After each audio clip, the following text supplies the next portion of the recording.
So we're doing everything right. So welcome everybody. We are officially starting. This is Brad Swift, your magical MC tonight. That's the reason for the hat. I may not keep it on all evening because I'm feeling very self-conscious with it on, even though we got some other beautiful hats here tonight. We'll see. And I'm here to facilitate and kind of be your tech person. And so we're in trouble because I'm not all that tech savvy. But Benjamin Fife is going to rescue us because he's going to do most of the reading itself. And we are recording it. Right? We had a great turnout last time, both on live and also recorded on Facebook Live and YouTube. So please, continue to share these recordings with everybody. Once we get started, or once Benjamin gets started, other people. Once Benjamin gets started, I will mute everybody, and I would just request that you stay muted. And then, as we take little short breaks, I'll unmute you as well. That way, it doesn't disturb on the recording part itself. I do have a couple of quick things that I did a little research, a little known facts about Ebenezer Scrooge and the ghost of Christmas Past. Marley, we covered Marley. Marley is Ebenezer's past deceased partner. Marley was actually alive to begin with. According to the annotated Christmas Carol, Dickens attended the same St. Patrick's Day party as one Dr. Miles Marley. And knowing Dickens' interest in unusual names, Dr. Marley remarked about his own unusual surname, and Dickens' reply was, "Your name will be a household word before the year is out." How's that for a prediction? And you want to join a couple more people? He collected names. Exactly. It has continued for hundreds of years. Now, also, this is a little infuriating for us authors. It only took Dickens 6 weeks to write this book. He started writing obsessively in October of 1843 and finished the novella at the end of November in time for Christmas. Boy, don't we all wish we could write and have not only bestsellers, because it did great, out of the gun, and it lasted all this long. Okay, so that's all for me. I'm going to now turn this over. I'm going to, again, as I said, mute everybody as we get started, as soon as I figure out how to do that, and we will let Ben take over. All right, there we go. Okay. Okay, muting all, and then Ben will unmute himself.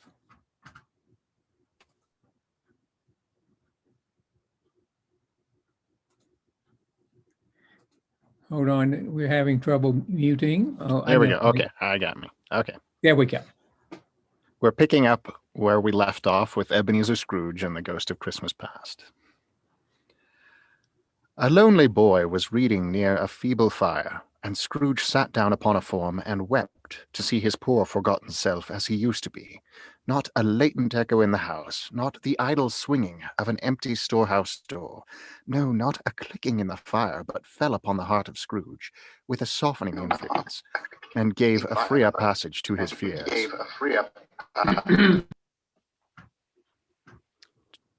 Am I freezing up? No. Okay. No. Okay. Sorry, I was getting weird feedback. Okay. Yeah. And gave a freer passage to his tears. The spirit touched him on the arm and pointed to his younger self, intent upon his reading. Poor boy. I wish, Scrooge muttered, putting his hand in his pocket and looking about him after drying his eyes with his cuff. But it's too late now. What is the matter? Asked the spirit. Nothing, said Scrooge. Nothing. There was a boy singing a Christmas carol at my door last night. I should have liked to have given him something, that's all. The ghost smiled thoughtfully and waved its hand, saying as it did so, Let us see another Christmas. Scrooge's former self grew larger at the words, and the room became a little darker and more dirty. The panels shrunk, the windows cracked, fragments of plaster fell out of the ceiling, and the naked laths were shown instead. But how all this was brought about, Scrooge knew no more than you do. He only knew that it was quite correct, that everything had happened so, that there he was, alone again, when all the other boys had gone home for the jolly holidays. He was not reading now, but walking up and down despairingly. Scrooge looked at the ghost, and with a mournful shaking of his head, glanced anxiously toward the door. It opened, and a little girl, much younger than the boy, came darting in, and putting her arms around his neck, and often kissing him, addressed him as her dear, dear brother. "I have come to bring you home, dear brother," said the child, clapping her tiny hands and bending down to laugh. "To bring you home, home, home." "Home, little Fan?" returned the boy. "Yes," said the child, brimful of glee. "Home, for good and all, home for ever and ever. Father is so much kinder than he used to be that home's like heaven. He spoke so gently to me one dear night when I was going to bed, that I was not afraid to ask him once more if you might come home. And he said, yes, you should, and set me in a coach to bring you. And you're to be a man," said the child, opening her eyes, "and are never to come back here. But first, we're to be together all the Christmas long, and have the merriest time in all the world." "You are quite a woman, little Fan," exclaimed the boy. She clapped her hands and laughed, and tried to touch his head, but being too little, laughed again, and stood on tiptoe to embrace him. Then she began to drag him in her childish eagerness towards the door, and he, nothing loth to go, accompanied her. A terrible voice in the hall cried, "Bring down Master Scrooge's box there." And in the hall appeared the schoolmaster himself, who glared on Master Scrooge with a ferocious condescension, and threw him into a dreadful state of mind by shaking hands with him. He then conveyed him and his sister into the veriest old well of a shivering best parlour that ever was seen, where the maps upon the wall and the celestial and terrestrial globes in the windows were waxy with cold. He produced a decanter of curiously light wine and a block of curiously heavy cake, and administered of those dainties to the young people. Master Scrooge's trunk being by this time tied on the top of the chaise, the children bade the schoolmaster good-bye right willingly, and getting into it, drove gaily down the garden sweep, the quick wheels dashing the hoar frost and snow off the dark leaves of the evergreens like spray. "Always a delicate creature, whom a breath might have withered," said the ghost, "but she had a large heart." "So she had," cried Scrooge. "You're right. I will not gainsay it, Spirit. God forbid." "She died a woman," said the ghost, "and had, as I think, children." "One child," Scrooge returned. "True," said the ghost. "Your nephew." Scrooge seemed uneasy in his mind, and answered briefly, "Yes." Although they had but that moment left the school behind them, they were now in the busy thoroughfares of a city, where shadowy passengers passed and repassed, where shadowy carts and coaches battled for the way, and all the strife and tumult of a real city were. It was made plain enough by the dressing of the shops that here, too, it was Christmas time again, but it was evening, and the streets were lighted up. The ghost stopped at a certain warehouse door, and asked Scrooge if he knew it. "Know it?" said Scrooge. "Was I apprenticed here?" They went in. At sight of an old gentleman in a Welsh wig, sitting behind such a high desk that if he had been 2 inches taller he must have knocked his head against the ceiling, Scrooge cried in great excitement, "Why, it's old Fezziwig! Bless his heart, it's Fezziwig alive again!" Old Fezziwig laid down his pen and looked up at the clock, which pointed to the hour of 7. He rubbed his hands, adjusted his capacious waistcoat, laughed all over himself, and called out in a comfortable, oily, rich, fat, jovial voice, "Yo-ho there, Ebenezer, Dick!" Scrooge's former self, now grown a young man, came briskly in, accompanied by his fellow prentice. "Dick Wilkins, to be sure," said Scrooge to the ghost. "Bless me, yes, there he is. He was very much attached to me, was Dick. Poor Dick. Dear. "Yo-ho, my boys," said Fezziwig. "No more work tonight. Christmas Eve, Dick! Christmas, Ebenezer! Let's have the shutters up!" cried old Fezziwig, with a sharp clap of his hands, "before a man can say Jack Robinson." You wouldn't believe how those two fellows went at it. They charged into the street with the shutters. 1, 2, 3, had 'em up in their places. 4, 5, 6, barred 'em and pinned 'em. 7, 8, 9, and came back before you could have got to 12, panting like racehorses. "Hilly-ho!" cried old Fezziwig, skipping down from the high desk with wonderful agility. "Clear away, my lads, and let's have a lots of room here." Clear away? There was nothing they wouldn't have cleared away, or couldn't have cleared away, with old Fezziwig looking on. It was done in a minute. Every movable was packed off as if it were dismissed from public life for evermore. The floor was swept and watered, the lamps were trimmed, fuel was heaped upon the fire, and the warehouse was as snug and warm and dry and bright a ballroom as you would desire to see upon a winter's night. In came a fiddler with a music book, and went up to the lofty desk, and made an orchestra of it, and tuned like 50 stomach aches. In came Mrs. Fezziwig, one vast substantial smile. In came the 3 Miss Fezziwigs, beaming and lovable. In came the 6 young followers whose hearts they broke. In came all the young men and young women employed in the business. In came the housemaid with her cousin the baker. In they all came, one after another, some shyly, some boldly, some gracefully, some awkwardly, some pushing, some pulling.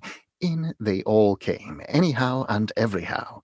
Away they all went, 20 couples at once, hands half round and back again the other way, down the middle and up again, round and round in various stages of affectionate grouping. Old top couple always turning up in the wrong place, new top couple starting off again. As soon as they got there, all top couples at last, and not a bottom one to help them. When this result was brought about, old Fezziwig, clapping his hands to stop the dance, cried out, "Well done!" And the fiddler plunged his hot face into a pot of porter, especially provided for that purpose. But, scorning rest, upon his reappearance, he instantly began again, though there were no dancers yet, as if the other fiddler had been carried home exhausted on a shutter, and he were here a brand new man resolved to beat him out of sight or perish. There were more dances, and there were forfeits, and more dances, and cake, and there was negus, and there was a great piece of cold roast, and there was mince pies and plenty of beer. But the great effect of the evening came after the roast, when the fiddler struck up Sir Roger de Coverley. Then old Fezziwig stood out to dance with Mrs. Fezziwig, top couple too, with a good stiff piece of work cut out for them, 3 or 4 and 20 pair of partners. But if they had been twice as many, 4 times, old Fezziwig would have been a match for them, and so would Mrs. Fezziwig. As to her, she was worthy to be his partner in every sense of the term. If that's not high praise, tell me higher, and I'll use it. And when old Mr. Fezziwig and Mrs. Fezziwig had gone all through the dance, advance and retire, both hands to your partner, bow and curtsy, corkscrew, thread the needle, and back again to your place, when the clock struck 11, this domestic ball broke up. Mr. and Mrs. Fezziwig took their stations, one on either side of the door, and shaking hands with every person individually as he or she went out, wished him or her a Merry Christmas. When everybody had retired but the 2 prentices, they did the same to them, and thus the cheerful voices died away, and the lads were left to their beds, which were under a counter in the back shop. During the whole of this time, Scrooge had acted like a man out of his wits. His heart and soul were in the scene, and with his former self. He corroborated everything, remembered everything, enjoyed everything, and underwent the strangest agitation. It was not until now, when the bright faces of his former self and Dick were turned from them, that he remembered the ghost, and became conscious that it was looking full upon him, while the light upon its head burnt very clear. "A small matter," said the ghost, "to make these silly folks so full of gratitude." "Small?" cried Scrooge. The spirit signed to him to listen to the 2 apprentices, who were pouring out their hearts in praise of Fezziwig, and when he had done so, said, "Why, is it not? He has spent but a few pounds of your mortal money, 3 or 4 perhaps. Is that so much that he deserves this praise?" "It isn't that," said Scrooge, heated by this remark, and speaking unconsciously like his former, not his latter self. "He has the power to render us happy or unhappy, to make our service light or burdensome, a pleasure or a toil. Say that his power lies in words and looks, in things so slight and insignificant that it is impossible to add and count 'em up. What then? The happiness he gives is quite as great as if it cost a fortune." He felt the spirit's glance and stopped. "What is the matter?" "Nothing particular," said Scrooge. "Something, I think." "No," said Scrooge. "No. I should like to be able to say a word or two to my clerk just now. That's all." His former self turned down the lamps as he gave utterance to the wish, and Scrooge and the ghost again stood side by side in the open air. "My time grows short," observed the spirit. "Quick." This was not addressed to Scrooge, or to anyone whom he could see, but it produced an immediate effect, for again Scrooge saw himself. He was older now, a man in the prime of his life. His face had not the harsh and rigid lines of later years, but it had begun to wear the signs of care and avarice. There was an eager, greedy, restless motion in the eye, which showed the passion that had taken root, and where the shadow of the growing tree would fall. He was not alone, but sat by the side of a fair young girl in a mourning dress, in whose eyes there were tears, which sparkled in the light that shone out of the ghost of Christmas past. "It matters little," she said softly. "To you, very little. Another idol has displaced me, and if it can cheer and comfort you in time to come, as I would have tried to do, I have no just cause to grieve." "What idol has displaced you?" he rejoined. "A golden one." "There is nothing on the world. This is nothing.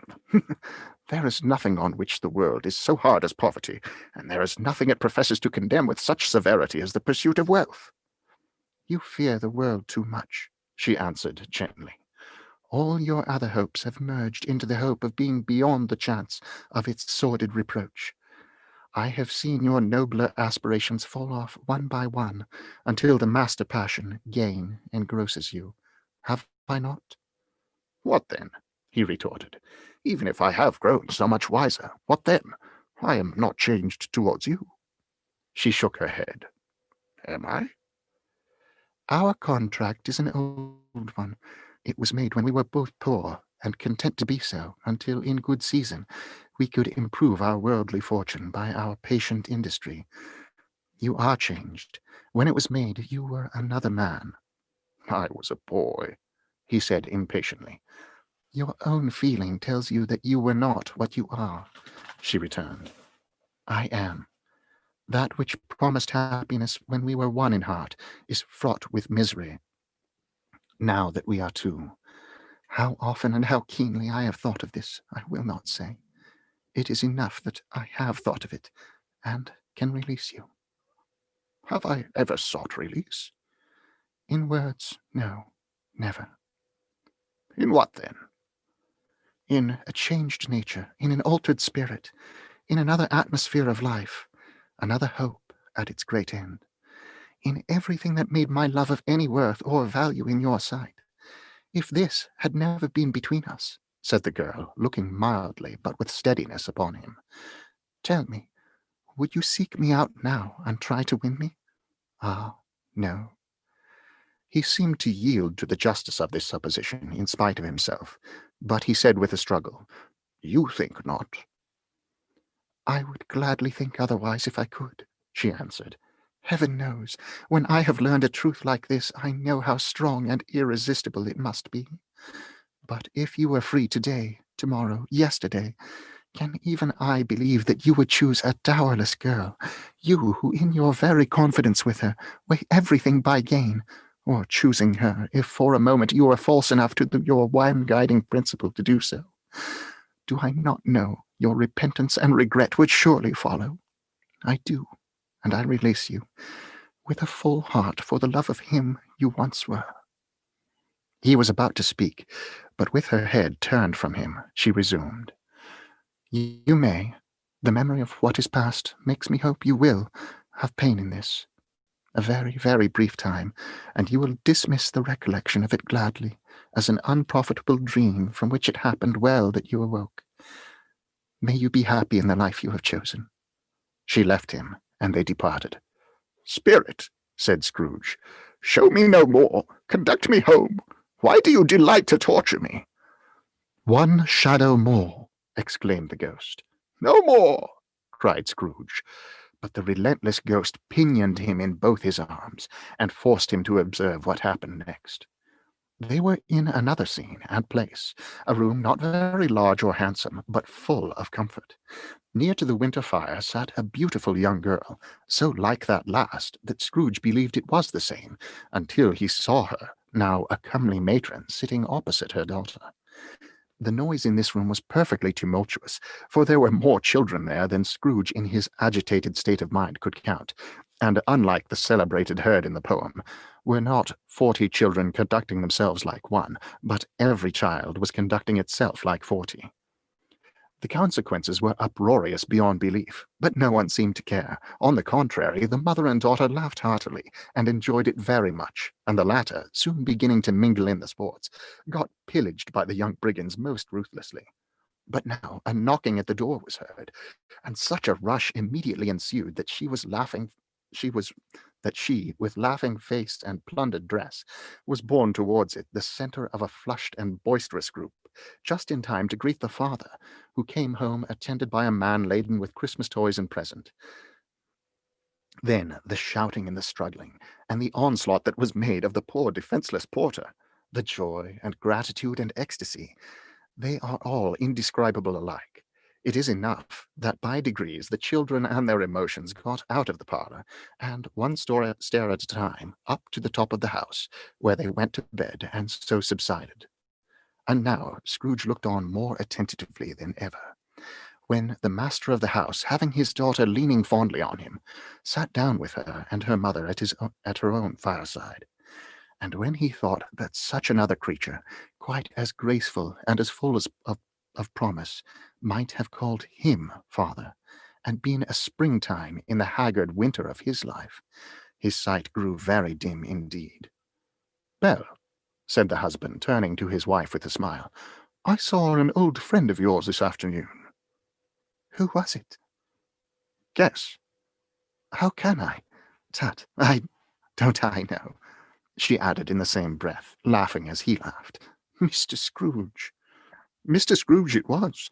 I passed his office window, and as it was not shut up, and he had a candle inside, I could scarcely help seeing him.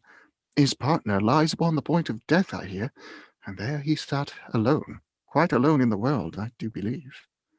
"Spirit," said Scrooge in a broken voice, "remove me from this place." "I told you these were the shadows of things that have been," said the ghost. "That they are what they are. Do not blame me." "Remove me!" Scrooge exclaimed. "I cannot bear it." He turned upon the ghost, and seeing that it looked upon him with a face in which in some strange way there were fragments of all the faces it had shown him, wrestled with it. "Leave me! Take me back! Haunt me no longer!" In the struggle, if that can be called a struggle, in which the ghost, with no visible resistance on its own part, was undisturbed by any effort of its adversary, Scrooge observed that its light was burning high and bright, and dimly connecting that with its influence over him, he seized the extinguisher cap, and by a sudden action pressed it down upon its head. The spirit dropped beneath it, so that the extinguisher covered its whole form. But though Scrooge pressed it down with all his force, he could not hide the light which streamed from under it, in an unbroken flood upon the ground.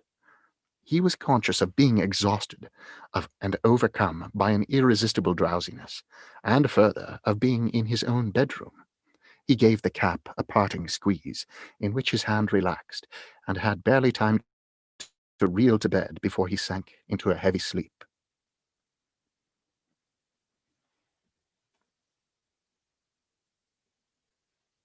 Back to you, Brad.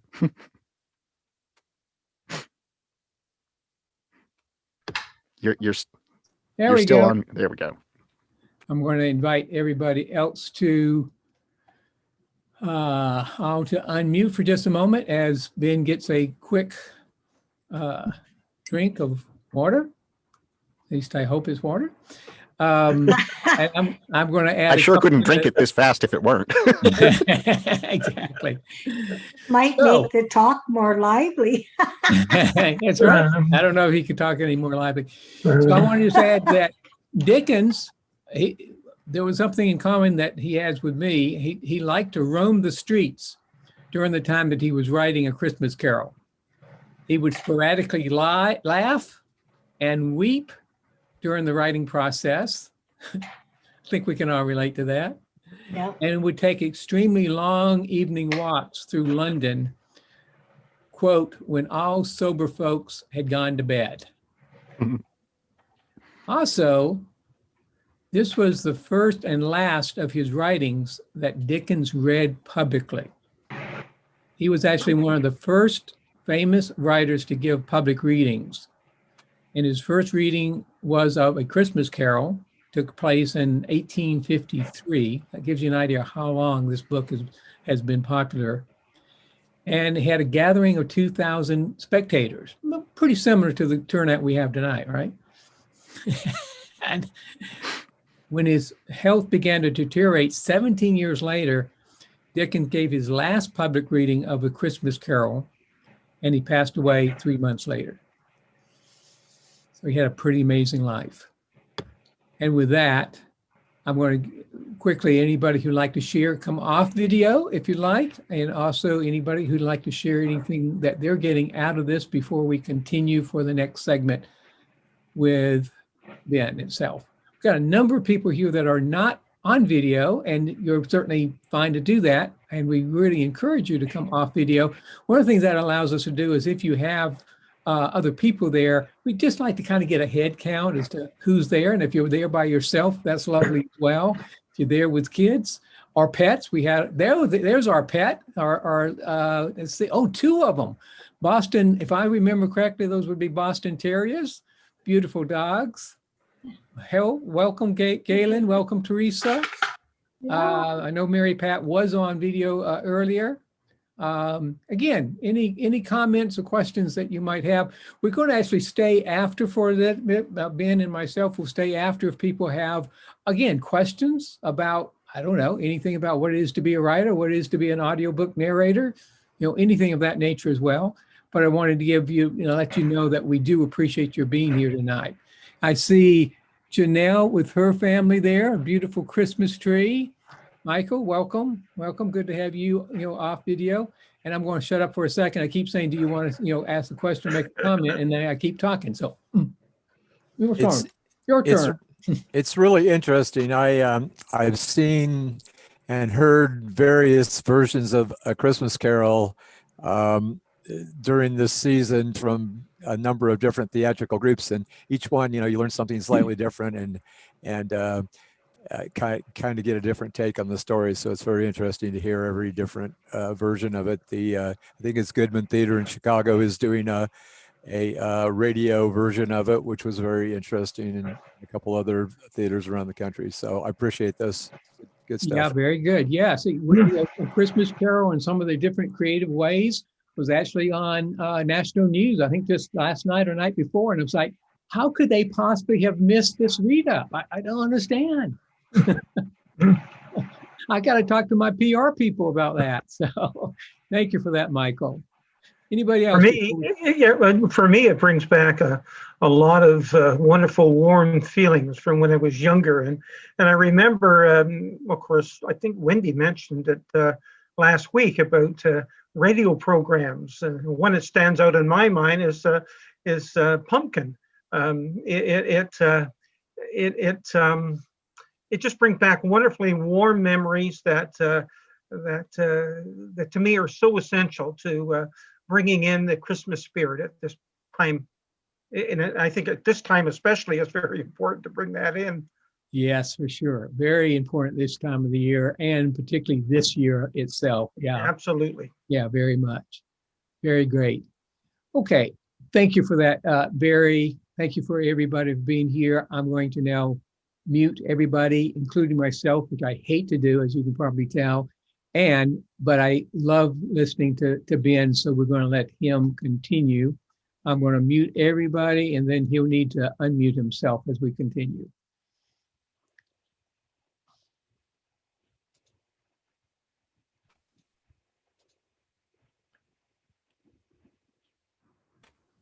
There we go. Stave 3, the second of the three spirits.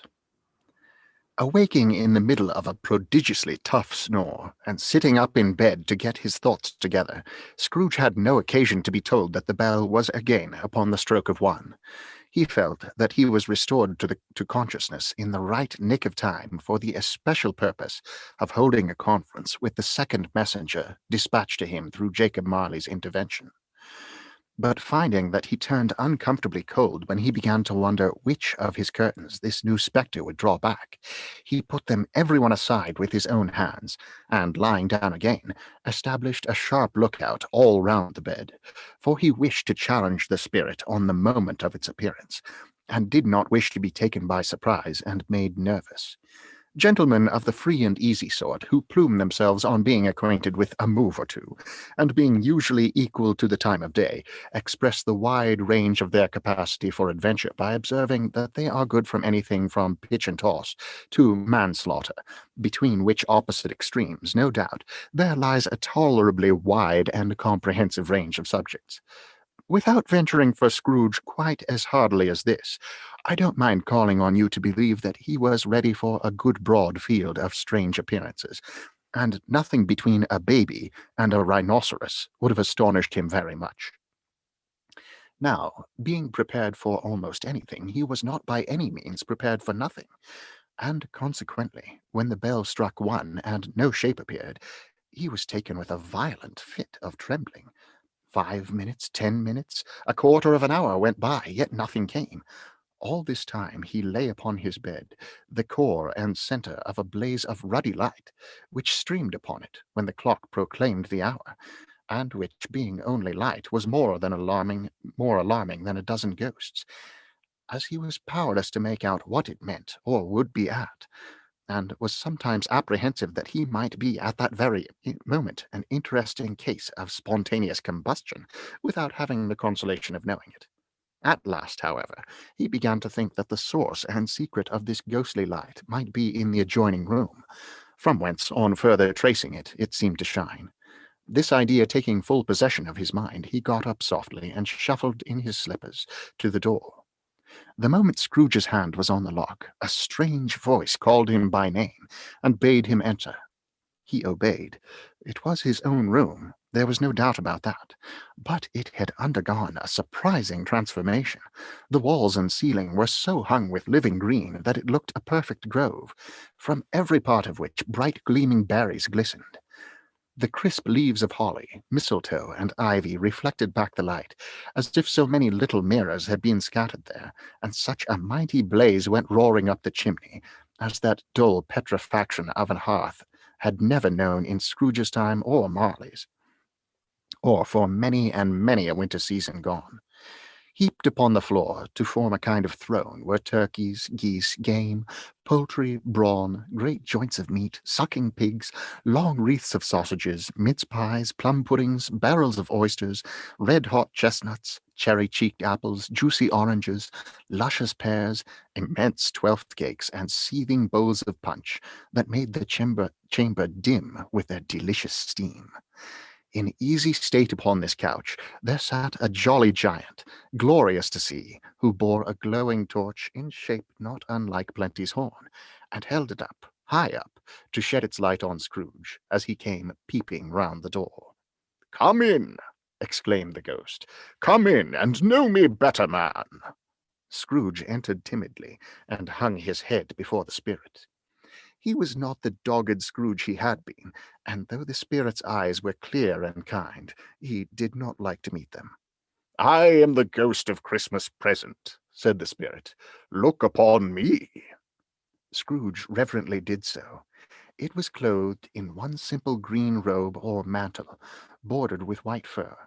This garment hung so loosely on the figure that its capacious breast was bare, as if disdaining to be warded or concealed by any artifice.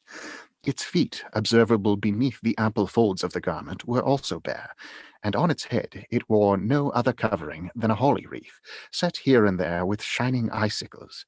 Its dark brown curls were long and free as its genial face, its sparkling eye, its open hand, its cheery voice, its unconstrained demeanor, and its joyful air.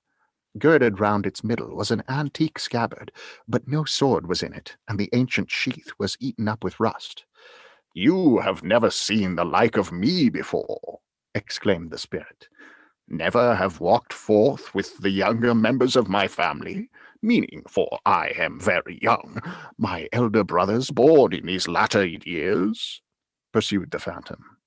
"I don't think I have," said Scrooge. "I am afraid I have not. Have you had many brothers, Spirit?" "More than 1,800, said the ghost. "A tremendous family to provide for," muttered Scrooge. The ghost of Christmas Present rose. "Spirit," said Scrooge submissively, "conduct me where you will. I went forth last night on compulsion, and I learnt a lesson which is working now. Tonight, if you have aught to teach me, let me profit by it." "Touch my robe." Scrooge did as he was told. They stood in the city streets on Christmas morning, where, for the weather was severe, the people made a rough but brisk and not unpleasant kind of music, in scraping the snow from the pavement in front of their dwellings, and from the tops of their houses. The house fronts looked black enough, and the windows blacker, contrasting with the smooth white sheet of snow upon the roofs, and with the dirtier snow upon the ground, which last deposit had been ploughed up in deep furrows by the heavy wheels of carts and wagons, furrows that crossed and recrossed each other hundreds of times where the great streets branched off. There was nothing very cheerful in the climate of the town, and yet there was an air of cheerfulness abroad that the clearest summer air and brightest summer sun might have endeavored to diffuse in vain. For the people who were shoveling away on the housetops were jovial and full of glee, calling out to one another from the parapets, and now and then exchanging a facetious snowball, better-natured missile than many a wordy jest, laughing heartily if it went right, and not less heartily if it went wrong. The poulterers' shops were still open, and the fruiterers were radiant in their glory. There were great round pot-bellied baskets of chestnuts, shaped like the waistcoats of jolly old gentlemen, lolling at the doors, and tumbling out into the street in their apoplectic opulence. There were pears and apples clustered high in blooming pyramids. There were bunches of grapes made in the shopkeeper's benevolence to dangle from conspicuous hooks that people's mouths might water gratis as they passed. There were piles of filberts, mossy and brown, recalling in their fragrance ancient walks among the woods, and pleasant shufflings ankle-deep through withered leaves. There were Norfolk biffins, squat and swarthy, setting off the yellow of the oranges and lemons, and in the great compactness of their juicy persons, urgently entreating and beseeching to be carried home in paper bags and eaten after dinner. The grocers, oh, the grocers, nearly closed, with perhaps 2 shutters down, or 1, but through those gaps such glimpses. It was not alone that the scales descending on the counter made a merry sound, or that the twine and roller parted company so briskly, or that the canisters were rattled up and down like juggling tricks, or even that the blended scents of tea and coffee were so grateful to the nose, or even that the raisins were so plentiful and rare, the almonds so extremely white, the sticks of cinnamon so long and straight, the other spices so delicious, the candied fruits so caked and spotted with molten sugar as to make the coldest lookers-on feel faint and subsequently bilious. The customers were all so hurried and so eager in the hopeful promise of the day that they tumbled up against each other at the door, crashing their wicker baskets wildly, and left their purchases upon the counter, and came running back to fetch them, and committed hundreds of the like mistakes, in the best humour possible, while the grocer and his people were so frank and fresh that the polished hearts with which they fastened their aprons might have been their own, worn outside for general inspection, and for Christmas daws to peck at if they chose. But soon the steeples called good people all to church and chapel, and away they came, flocking through the streets in their best clothes, with their gayest faces, and at the same time there emerged from scores of by-streets, lanes, and nameless tunings innumerable people carrying their dinners to the bakers' shops. The sight of these poor revellers appeared to interest the spirit very much, for he stood with Scrooge beside him in a baker's doorway, and taking off the covers as the bearers passed, sprinkled incense on their dinners from his torch. And it was a very uncommon kind of torch, for once or twice, where there were angry words between some dinner carriers who had jostled each other, he shed a few drops of water on them from it, and their good humour was restored directly, for they said it was a shame to quarrel upon Christmas Day. And so it was, so it was. In times the bells ceased, and the bakers were shut up, and yet there was a genial shadowing forth of all these dinners and the progress of their cooking, in the thawed blotch of wet above each baker's oven, where the pavement smoked as if its stones were cooking too. "Is there a peculiar flavour in what you sprinkle from your torch?" asked Scrooge.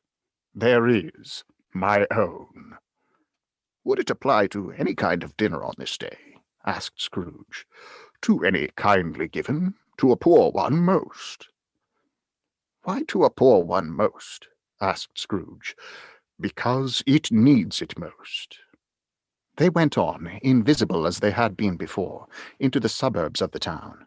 It was a remarkable quality of the ghost that, notwithstanding his gigantic size, he could accommodate himself to any place with ease, and that he stood beneath a low roof quite as gracefully and like a supernatural creature as it was possible he could have done in any lofty hall. And perhaps it was the pleasure of the good spirit had in showing off this power, or else it was his own kind, generous, hearty nature, and his sympathy with all poor men, that led him straight to Scrooge's clerk's, for there he went, and Scrooge with him, holding to his robe, and on the threshold of the door the spirit smiled, and stopped to bless Bob Cratchit's dwelling with the sprinkling of his torch. Think of that! Bob had but 15 bob a week himself. He pocketed on Saturdays but 15 copies of his Christian name, and yet the ghost of Christmas present blessed his 4-roomed house. Then up rose Mrs. Cratchit, Cratchit's wife, dressed out but poorly in a twice-turned gown, but brave in ribbons. And she laid the cloth, assisted by Belinda Cratchit, second of her daughters, also brave in ribbons, while Master Peter Cratchit plunged a fork into the saucepan of potatoes, and getting the corners of his monstrous shirt-collar, Bob's private property, conferred upon his son and heir in honour of the day, into his mouth, rejoiced to find himself so gallantly attired, and yearned to show his linen in the fashionable parks. And now the 2 smaller Cratchits, boy and girl, came tearing in, screaming that outside the baker's they had smelt the goose, and known it for their own, and basking in luxurious thoughts of sage and onion, these young Cratchits danced about the table and exalted Master Peter Cratchit to the skies, while he blew the fire, until the slow potatoes, bubbling up, knocked loudly at the saucepan lid to be let out and peeled. "Whatever has got your precious father, then?" said Mrs. Cratchit, "and your brother, Tiny Tim, and Martha weren't as late as last Christmas Day by half an hour." "Here's Martha, mother," said a girl, appearing as she spoke. "Here's Martha, mother," cried the 2 young Cratchits. "Hurrah! There's such a goose, Martha." "Why, bless your heart alive, my dear, how late you are," said Mrs. Cratchit, kissing her a dozen times and taking off her shawl and bonnet for her with officious zeal. "We'd a deal of work to finish up last night," replied the girl, "and had to clear away this morning, mother." "Well, never mind so long as you are come," said Mrs. Cratchit. "Sit ye down before the fire, my dear, and have a warm, Lord bless you." "No, no, there's father coming," cried 2 young Cratchits, who were everywhere at once. "Hide, Martha, hide." So Martha hid herself, and in came little Bob the father, with at least 3 feet of comforter, exclusive of the fringe, hanging down before him, and his threadbare clothes darned up and brushed to look seasonable, and Tiny Tim upon his shoulder. Alas for Tiny Tim, he bore a little crutch, and had his limbs supported by an iron frame. "Why, where's our Martha?" cried Bob Cratchit, looking round.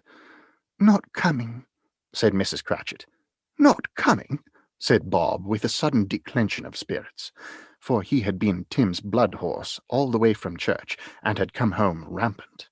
Not coming upon Christmas Day? Martha didn't like to see him disappointed, if it were only in joke, so she came out prematurely from behind the closet door and ran into his arms while the two young Cratchits hustled Tiny Tim and bore him off into the wash-house that he might hear the pudding singing in the copper. "And how did little Tim behave?" asked Mrs. Cratchit, when she had rallied Bob on his credulity, and Bob had hugged his daughter to his heart's content.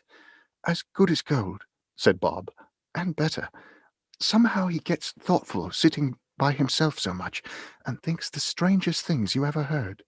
He told me, coming home, that he hoped the people saw him in the church because he was a cripple, and it might be pleasant to them to remember upon Christmas Day who made lame beggars walk and blind men see." Bob's voice was tremulous when he told them this, and he trembled more when he said that Tiny Tim was growing strong and hearty. His active little crutch was heard upon the floor, and back came Tiny Tim before another word was spoken, escorted by his brother and sister to his stool before the fire. And while Bob, turning up his cuffs, as if, poor fellow, they were capable of being made more shabby, compounded some hot mixture in a jug with gin and lemons, and stirred it round and put it on the hob to simmer, Master Peter and the two ubiquitous young Cratchits went to fetch the goose, with which they soon returned in high procession. Such a bustle ensued that you might have thought a goose the rarest of all birds, a feathered phenomenon, to which a black swan was a matter of course, and in truth it was something very like that in that house. Mrs. Cratchit made the gravy, ready beforehand in a little saucepan, hissing hot. Master Peter mashed the potatoes with incredible vigor. Miss Belinda sweetened up the applesauce. Martha dusted the hot plates. Bob took Tiny Tim beside him in a tiny corner at the table. The two young Cratchits set chairs for everybody, not forgetting themselves, and, mounting guard upon their posts, crammed spoons into their mouths, lest they should shriek for goose before their turn came to be helped. At last the dishes were set on, and grace was said. It was succeeded by a breathless pause, as Mrs. Cratchit, looking slowly all along the carving knife, prepared to plunge it in. But when she did, and when the long-expected gush of stuffing issued forth, one murmur of delight arose all around the board, and even Tiny Tim, excited by the two young Cratchits, beat on the table with the hand of his knife, and feebly cried, "Hurrah!" There was never such a goose. Bob said he didn't believe there was ever such a goose cooked.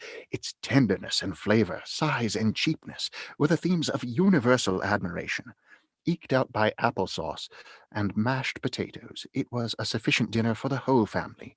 Indeed, as Mrs. Cratchit said with great delight, surveying one small atom of bone upon the dish, they hadn't ate it all at last. Yet everyone had had enough, and the youngest Cratchits in particular were steeped in sage and onion to the eyebrows. But now, the plates being changed by Miss Belinda, Mrs. Cratchit left the room alone, too nervous to bear witness, to take the pudding up and bring it in. Suppose it should not be done enough. Suppose it should break in turning out. Suppose somebody should have got over the wall of the backyard and stolen it, while they were merry with the goose, a supposition at which the two young Cratchits became livid. All sorts of horrors were supposed. Hallo! A great deal of steam. The pudding was out of the copper. A smell like a washing day. That was the cloth. A smell like an eating-house and a pastry-cook's next door to each other, with a laundress's next door to that. That was the pudding. In half a minute, Mrs. Cratchit entered, flushed, but smiling proudly, with the pudding, like a speckled cannonball, so hard and firm, blazing in half of a half-quartern of ignited brandy, and bedight with Christmas holly stuck in the top. Oh, a wonderful pudding, Bob Cratchit said, and calmly, too, that he regarded it as the greatest success achieved by Mrs. Cratchit since their marriage. Mrs. Cratchit said that now the weight was off her mind, she would confess she had had her doubts about the quantity of flour. Everybody had something to say about it, but nobody said or thought it was at all a small pudding for a large family. It would have been flat heresy to do so. Any Cratchit would have blushed to hint at such a thing. At last, the dinner was all done, the cloth was cleared, the hearth swept, and the fire made up. The compound in the jug being tasted and considered perfect, apples and oranges were put on the table, and a shovelful of chestnuts on the fire. Then all the Cratchit family drew round the hearth, in what Bob Cratchit called a circle, meaning half a one. 2 tumblers, and a custard cup without a handle, stood the family display of glass. These held the hot stuff from the jug, however, as well as golden goblets would have done, and Bob served it out with beaming looks, while the chestnuts on the fire sputtered and cracked noisily. Then Bob proposed, "A Merry Christmas to us all, my dears. God bless us," which all the family re-echoed. "God bless us, everyone," said Tiny Tim, the last of them all. He sat very close to his father's side upon his little stool. Bob held his withered little hands in his, as if he loved the child and wished to keep him by his side, and dreaded that he might be taken from him. "Spirit," said Scrooge, with an interest he had never felt before, "tell me if Tiny Tim will live." "I see a vacant seat," replied the ghost, "in the poor chimney corner, and a crutch without an owner, carefully preserved. If these shadows remain unaltered by the future, the child will die." "No, no," said Scrooge. "Oh, no, kind spirit. Say he will be spared." "If these shadows remain unaltered by the future, none other of my race," returned the ghost, "will find him here. What then? If he be like to die, he had better do it, and decrease the surplus population." Scrooge hung his head to hear his own words quoted by the spirit, and was overcome with penitence and grief. "Man," said the ghost, "if man you be in heart, not adamant, forbear that wicked cant until you have discovered what the surplus is and where it is. Will you decide what men shall live, what men shall die? It may be that in the sight of heaven you are more worthless and less fit to live than millions like this poor man's child. Oh God, to hear the insect on the leaf pronouncing on the too much life among his hungry brothers in the dust." Scrooge bent before the ghost's rebuke, and trembling cast his eyes upon the ground, but he raised them speedily on hearing his own name. "Mr. Scrooge," said Bob, "I'll give you Mr. Scrooge, the founder of the feast." "The founder of the feast, indeed!" cried Mrs. Cratchit, reddening. "I wish I had him here. I'd give him a piece of my mind to feast upon, and I hope he'd have a good appetite for it." "My dear," said Bob, "the children, Christmas Day?" "It should be Christmas Day, I am sure," she said, "on which one drinks the health of such an odious, stingy, hard, unfeeling man as Mr. Scrooge. You know he is, Robert. Nobody knows it better than you do, poor fellow." "My dear," was Bob's mild answer, "Christmas Day?" "I'll drink his health for your sake and the day's," said Mrs. Cratchit, "not for his. Long life to him, a Merry Christmas and a Happy New Year. He'll be very merry and very happy, I have no doubt." The children drank the toast after her. It was the first of their proceedings which had no heartiness. Tiny Tim drank it last of all, but he didn't care twopence for it. Scrooge was the ogre of the family. The mention of his name cast a dark shadow on the party, which was not dispelled for full 5 minutes. After it had passed away, they were 10 times merrier than before, from the mere relief of Scrooge the Baleful being done with. Bob Cratchit told them how he had a situation in his eye for Master Peter, which would bring, if obtained, full 5 and 6 pence weekly. The 2 young Cratchits laughed tremendously at the idea of Peter's being a man of business, and Peter himself looked thoughtfully at the fire from between his collars, as if he were deliberating what particular investments he should favor when he came into the receipt of that bewildering income. At this time, the chestnuts and the jug went round, and by the by they had a song about a lost child travelling in the snow from Tiny Tim, who had a plaintive little voice, and sang it very well indeed. There was nothing of high mark in this. They were not a handsome family. They were not well dressed. Their shoes were far from being waterproof.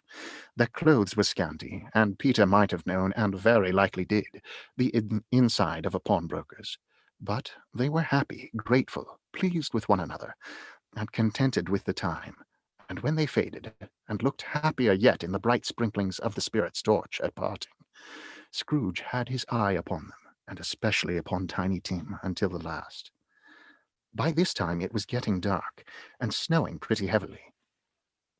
And as Scrooge and the spirit went along the streets, the brightness and the roaring fires in kitchens, parlors, and sorts of rooms was wonderful. But if you had judged from the numbers of people on their way to friendly gathering, you might have thought that no one was at home to give them welcome when they got there, instead of every house expecting company, and piling up its fires half chimney high. Blessings on it, how the ghost exulted, how it bared its breadth of breast, and opened its capacious palm, and floated on, outpouring with a generous hand its bright and harmless mirth on everything within its reach. The very lamplighter, who ran on before, dotting the dusky streets with specks of light, and who was dressed to spend the evening somewhere, laughed out loudly as the spirit passed, though little kenned the lamplighter that he had any company but Christmas. And now, without a word of warning from the ghost, they stood upon a bleak and desert moor, as monstrous masses of rude stone were cast about, as though it were the burial place of giants, and water spread itself wheresoever it listed, and would have done so, but for the frost that held it prisoner, and nothing grew but moss and furze and coarse rank grass. "What place is this?" asked Scrooge. "A place where miners live, who labor in the bowels of the earth," returned the spirit. "But they know me. See?" A light shone from the window of a hut, and swiftly they advanced toward it. An old man, old woman, with their children and their children's children, and another generation beyond that, all decked out gaily in their holiday attire.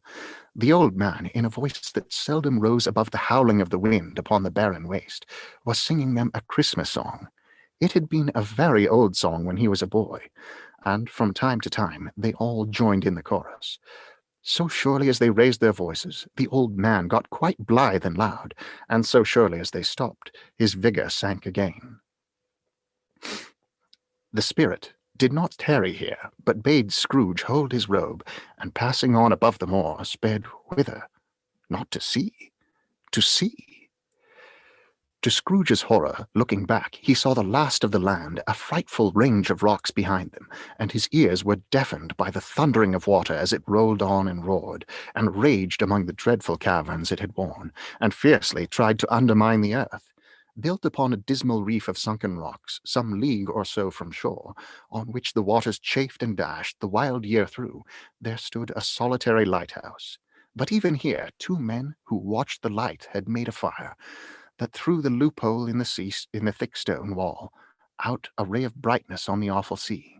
Joining their horny hands over the rough table at which they sat, they wished each other a Merry Christmas in their can of grog, and one of them, the elder too, struck up a sturdy song that was like a gale in itself. Again, the ghost sped on, above the black and heaving sea, on, until being far away, as he told Scrooge, from any shore, they lighted on a ship. They stood beside the helmsman at the wheel, the lookout in the bow, the officers who had the watch, dark, ghostly figures in their several stations, but every man among them hummed a Christmas tune, or had a Christmas thought, or spoke below his breath to his companion of some bygone Christmas day with homeward hopes belonging to it. And every man on board, waking or sleeping, good or bad, had had a kinder word for another on that day than on any day in the year, and had shared to some extent in its festivities, and had remembered those he cared for at a distance, and had known they delighted to remember him. Excellent. Very good. I think our esteemed narrator deserves a bit of an applause. Thank you. I'm going to invite everybody who wants to come off of mute. We are finishing up the hour, right on schedule, more or less. And I want to thank those. We had a few other people join us, even in that last segment. So welcome to those of you who did join us here in the last part. I will be sending out a link in the next 48 hours where you can catch up with it via either Facebook Live that's being recorded there, or on YouTube itself. I do have a couple of things I want to go over, and then we'll kind of open everything up for conversations. And as I said, Ben and I will stay afterwards in case anybody has any questions itself. I'm trying to get my computer to cooperate here. There we go. I'm going to share my screen in just a moment. There we go. And we're going to go to here and share that.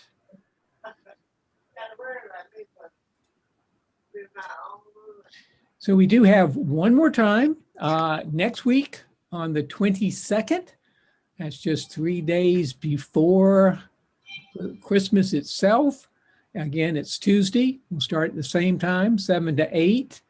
If you have people who you'd like to include in this last session, please invite them to register at wbradsfordswift.com/Carol 2020. And we have, for the kids and for the children and for the kids at heart, we have our coloring book pages that can be downloaded from that web page itself. I've made a little bit more progress this evening with mine. I think, let's see, I need to kind of come away a little bit. This is one that, again, was done by, the graphic part of it was done by Eleanor, and coloring was done by myself. So again, you can download this and several others, including some of the original artwork that was in the Christmas Carol itself. And let's see if we have one other slide. Again, since we got somebody talking in the background, if you could pause for just a moment doing that, we appreciate it. We will be resuming our regular Zach Bates Eco Adventure read-ups at the end of this month, December 29th. It says there registration will be open soon. You actually can register now. It's at wbradsfordswift.com/readup. And again, that will be in the follow-up email that will go out shortly. I want to just share one last thing as we stop the sharing of that page. I found this very interesting. Again, a little tidbit about Dickens and the difference that he made in this holiday. Merry Christmas or Happy Christmas. Though it was more common to say Happy Christmas, Dickens repeats the phrase, and we heard it several times, throughout A Christmas Carol, Merry Christmas.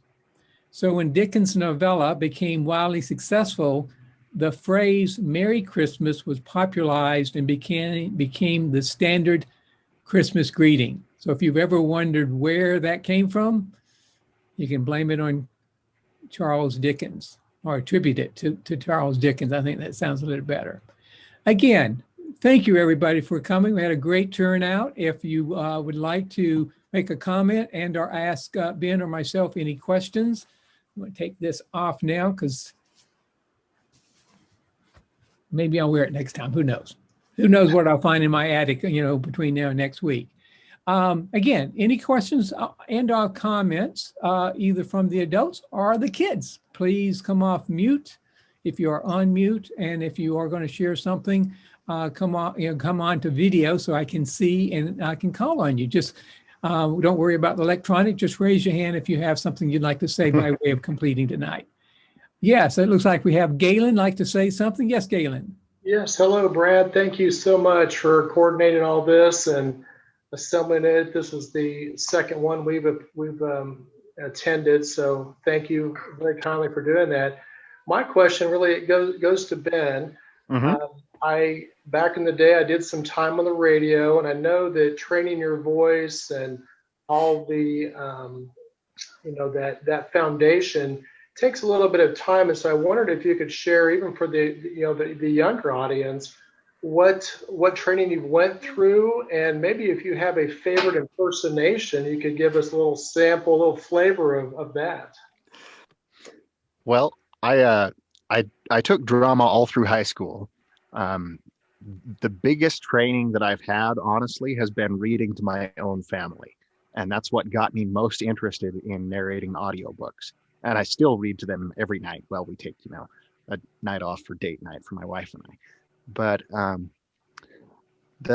in drama, I had a very good drama teacher in high school. Kay Jenkins was his name, and we studied dialects and things. Let me think of I can do all kinds of various things. Actually, going back before that, when I was an 8th grader, we had to I think it was in a speech class that we had to read something aloud, and I chose to read aloud the novelization of Empire Strikes Back, where Darth Vader reveals, who he is. Anyway, so I did that scene, the iconic scene. Okay. Obi-Wan never told you what happened to your father, did he? He told me enough. He told me you killed him. No, I am your father. That's not true. That's impossible.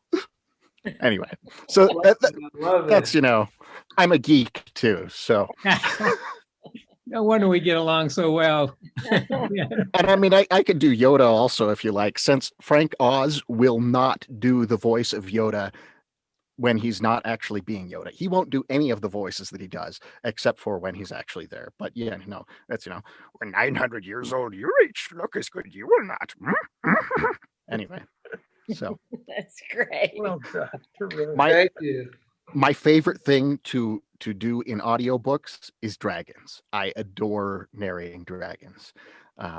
If I had a script in front of me, I'd read a section from one of them that I've done. But Janelle writes wonderful things for dragons. Janelle Schmidt, who's on the call here, and there's one that is already released in her series, King's Warrior, that it has a couple of dragons, and then the next one has a couple more dragons, and the 4th book, I'm really stoked because it's like there's lots and lots of dragons. Anyway.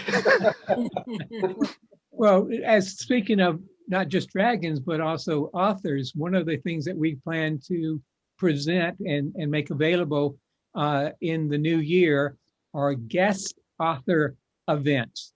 And we're hoping that Janelle will be one of the first ones who will come and be a part of a guest event where we have guest authors who also write children fiction and young adult fiction, particularly in the fantasy and science fiction area as well. And we're still in the formulation stage of this, but you're being the first to hear about this. I'm also very interested in not only inspiring young people to become joyful, lifelong readers, but also future authors. So we're in the formulation stage of creating what we're going to call write-ups. So we'll have read-ups and write-ups where the kids and adults can come and find out how much fun it is to create their own stories. So just be aware of that and kind of, let people know about that. That's coming in the first quarter of next year itself. And Galen, you said, we enjoyed. How many? You have other people that were participating tonight? Well, my lovely bride Therese is in the other room, and then not on camera is Mr. Braxton. I'm a Herbig, so Braxton, the little mouse guy down there. I don't know if he's on camera, but he's also in another room. So there's 3 here. Okay, very good. Yes, I saw Braxton down there, and I figured there must be some connection there. Okay, very good. Anybody else again, we're here for a few more minutes. Any other questions and comments? Barry has a question and then I'll comment, and then Wendy. Okay, this question is really directed to, I'm very interested in the enclosure that you're delivering from. Can you give me some sort of background and some sort of was it the same enclosure that you started with when you first began to do Audible? Or? No, actually, on my website, I have a thing that's kind of an account of how I became an audiobook narrator. You can read all through that, and it answers some of that. But I can tell you just a little bit about what this one is. I got it was about a year and a half ago now. I'll get you something in a second. that I got. It was one of those pre-made sheds that's, stick built and everything, and we got it, and then I insulated it and drywalled it and put electricity in it, and then I also have it cordoned off because it's an 8x12 room, but my actual recording space is only about maybe 4x4, because you don't want echoes at all. And so I have, I can show you around. See, I have these foam things on my wall to absorb sound too. And if you listen to some of my early audiobooks, you can tell it wasn't as good a quality. So, but this is what I've been recording in for over a year now. Well done. Very cool. Very cool. And we're going to be presenting on probably Facebook and some other ways, some short videos, Ben and I, because we're finding that a lot of people have questions about how do you go about becoming an audiobook narrator. And so again, if you have any particular questions or areas that you'd like to, have explored, both as from an audiobook narrator perspective, as well as from a, fantasy and science fiction, writer's perspective, and how the two work together and all that, feel free when I send out the email to respond to that with those questions. We would certainly enjoy hearing from you. Wendy, if you had something you wanted to share or ask as well. Well, a couple of things. I just want to thank you because it was quite delightful. So thank you. And then I wanted to ask a question about two different other questions. One about audio. I have a nonfiction book, and someone had suggested I speak for it, but is it better for I speak for it or let somebody else who doesn't know me do the audio for it? It really depends on the author capability and on, if you go to like a recording studio, they can at least help you with the having the right equipment for it. At the same time, I would say 9 out of 10 authors should go with somebody else. There are some authors who do very well, but really 9 out of 10 authors, when I listen to an author read it versus when I listen to a professional audiobook narrator read it, I prefer the professional. Yeah. And I would also say it depends somewhat on the subject matter. If you're very attuned and very comfortable with the subject matter, that can have an influence. And like if it's I'm very comfortable with the subject matter. And if it's like a memoir where it's that personal aspect of your life, that would be something also to consider as well. Yeah, because it's short stories about my life that are transformational and will help other people work through some areas. So that's why I wasn't sure. And if it's something about your life, I don't know that I would necessarily be the right person. You might want to go with a female narrator, but there's thousands of us. What kind of narrator? A woman narrator. Then a female. Woman narrator. Okay. Yeah. Yeah. Got it. And then the other thing is, I've had a dream of writing kids' book for years. I just never have taken any action, never. But now that I have a granddaughter that's 3, it's like, I've created some stuff, and I thought, I just wonder what it takes to write some kids' books. Yeah. Well, I'll be happy to speak to you about that.